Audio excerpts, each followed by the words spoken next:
Hi guys, we're back, and I'm Waffles, and today we're playing Unturned.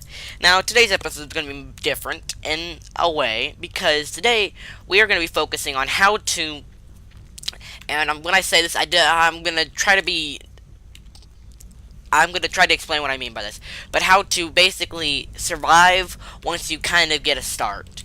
And what I mean by this is, I'm not going to show you, like, right when you get onto the game, okay? I'm not going to do that because of reasons, and I will, you'll find out later on. Not in this episode, but later on in the future. But I will show you, like, after you basically get a weapon and basically something to defend yourself, and you're kind of in that area of, I'm good, but I'm not, I need to get better. So that's what we're going to be talking about today. So the first few things we're going to be talking about is food. Now, food is very important because, as you can see, at the bottom. Oops, let's get on my. I've been playing a lot of. I haven't played this in a while, so my thing is going to be a little bit rusty. My keys in my mind are going to be a little rusty. Okay. So, as you can see, food is a big thing that you need to know about, and it's one of those problems where you're going to have to. It's a problem where you're just walking around and you need to refill, and you're about to die. So one thing that it's good to have is a place. There's two options you can always do with food that it's always going to work, and it's not like having to go find a town and search for candy bars or whatever.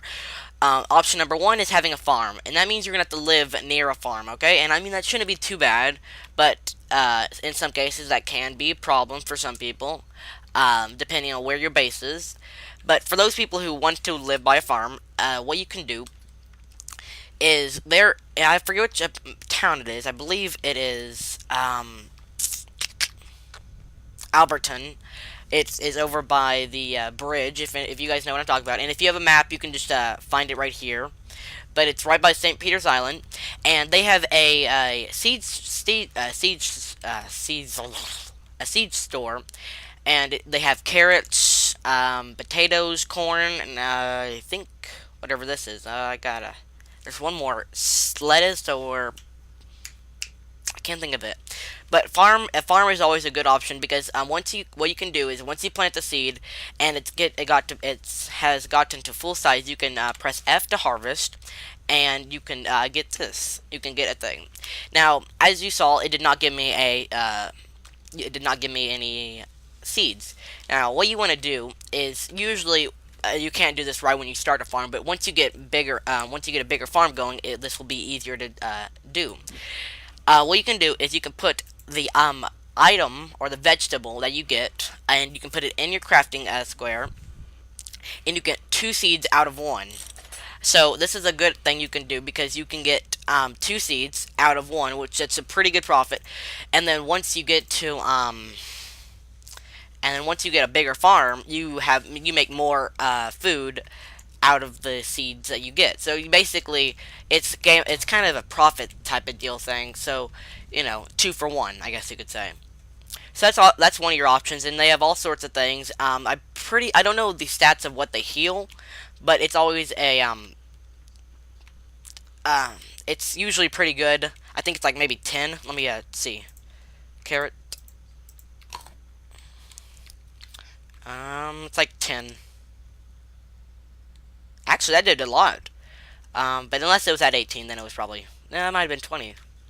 So, farm is one way you can go, but, like, say you are living... I don't want to spoil anything if you guys are just starting to play this, but maybe you're living somewhere else that's not by a farm, and that's not really... You don't want to have to drive out halfway across the map just to get to your food or your source of food, which some of you might like that, to have like a little bit of a journey, and I understand that. I would like the same thing.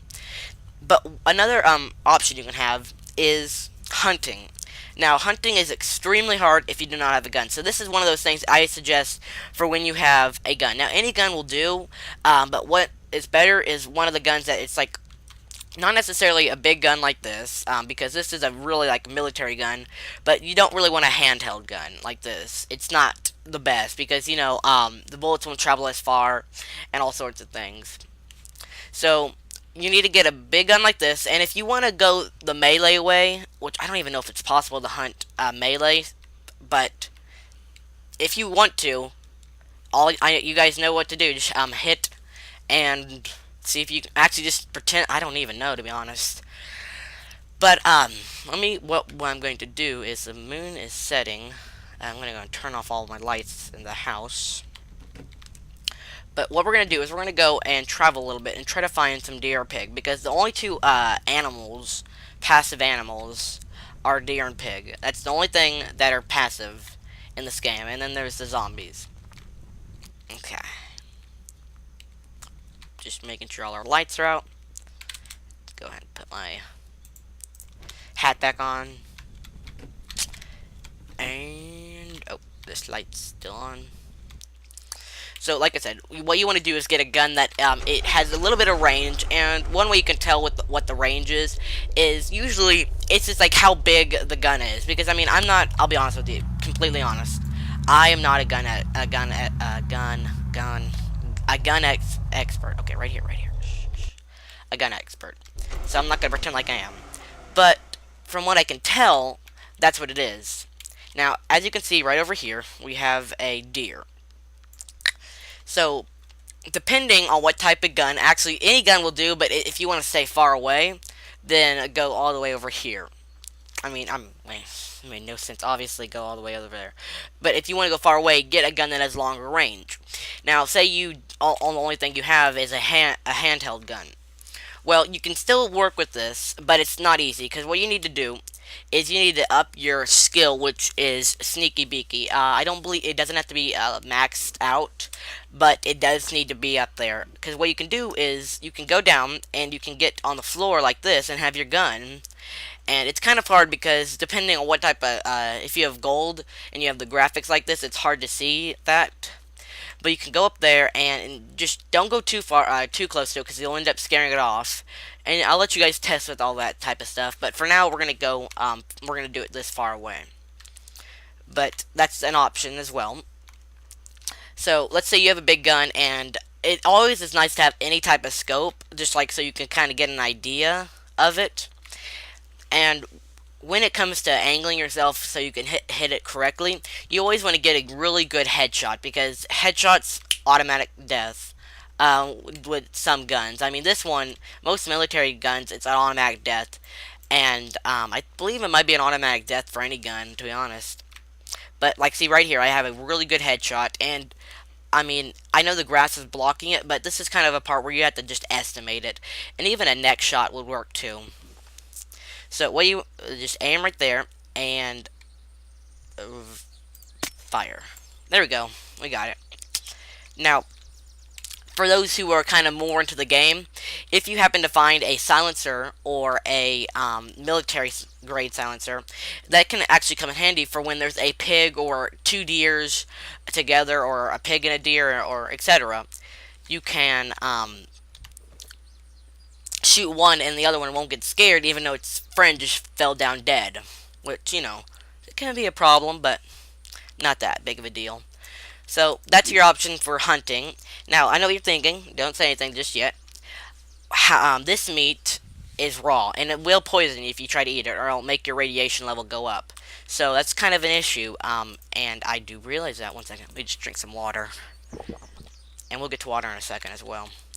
So, one thing you're going to want to make is a fireplace. Now, fireplaces, because I have it on my phone, so I don't have to unpull my Unturned. One second. Okay. But fireplaces are actually quite easy to make.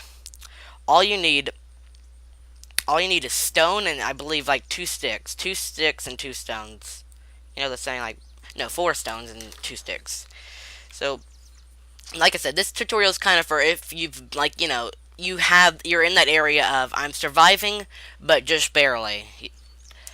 So the way you get stones are, you can go into these little mountains, and you can usually tell if they have stones on them. If you can see, like, the gray here. Whoa. Okay. If you can see the gray here, then there's going to be stones. But what you need is a pickaxe, and you need to find a boulder that's popping out just like this one right here. Very nice. So, let's get our pickaxe out in our hand. And just keep on hitting it. and until it will break eventually. Okay, so I'm assuming that means it broke. Yep. Okay. Let's take this. Now, what you're getting here is rock, and do not fear, because you're doing the right thing. But what you can do is, once you get rock, you can actually put it in your inventory. I believe it is in your inventory. Rock. And you can make stone. Now you need 4 stone, so basically you just need 2 rock. And then for sticks, you get them from trees, but I do not want to cut down a tree and go through that hassle. But you obviously know sticks do fall naturally from trees, and if you want to get sticks plain, I believe there's a way that you can just put I think a plank or a slab. We'll actually just look at it right now for anyone who does not know. So I think it is. Well, we don't actually have any. Well, you can just test that part out, I guess. Let's see. Where can I put these sticks? Or the stones, I should say. Let's just put the rocks right here. So once you get this part, you can go into your crafting and put the 4 stones right here, and then the 4 sticks right here, and there you have yourself a campfire. So once you place this guy down, which I will place it down. Where should I place it down? I probably don't want to put it like right over there where our campfire is. You know what? I'll just hold on to it for a second. But once you place it down, it will look just like un momento, or whatever that means. 1 second. It'll look just like this. And you can press F to ignite it, and F to basically turn it off and on. That's what I mean. Extinguish, and then light, extinguish, yeah. So once you get this, basically you can go back into your inventory, and then you can go to crafting, and you can select your fire. They'll have a new icon, fire. And I believe you can just put this in here and craft. And this will actually heal like 30 health, which is really, really good. Also, one little thing. I don't know exactly the how this affects you, but it's always good to have this crafting the crafting level. You want to get that one up to 1 so you have more crafting abilities, because if you cannot make like a fireplace, that might be your issue, is that your crafting level is down too low. So go ahead and get that one up. Make that your like starter level. I don't know. But just get that one up so you don't have to worry about crafting issues. So now that we've talked about, food, because you have the farming, the hunting, and then, if you want to go around and try to find food from stores, you can. It's cool, but it's just so much easier to have your own food and have it to be renewable, because deer do spawn back, and so do pigs. Okay, so the next thing we're going to talk about is water. Water is a big issue, and as you can see here, my water's up pretty high, and water does go by really, really fast. So you always have to watch that. Now, best thing to do, because most of the time, water that you find in towns only heal like 10, and they're usually like apple juice and moldy stuff, which you don't like. So the best thing to do is get a cantina. Now, cantinas are not rare, but they're not the easiest thing to find. Let's just put it that way. So, what you need to do, and if you want to, this is only if you want to make one, you need to find a clear or a clean water bottle, and that means like not moldy and stuff. Okay, let's do this. Give me uno second. So, take out these monkeys. Okay. And I also failed to explain why a cantina is so good. The reason a cantina is really, really helpful is because you can actually, unlike a water bottle or any other sort of, oh gosh, ow, hey, that hurt, man. Unlike any other sort of watering refill, I guess you could say, you can actually reuse this one. So, as you can see here, I can actually just pull up my cantina, I can put equipped, and go up to any water, well, water meaning ocean, actually, and I can do equipped again, and as you see, it says full refillable water bottle. So, and this heals like 10, so it's kind of a thing where you're gonna have to make sure it's always filled up, and sometimes you just have to take a little break by the ocean and make sure it's up all the way. But the way you make it is with a can and a water bottle. Now, I do not believe we have that back at the home house, so let's look around in the store real quick while I go over a few more tips about this game.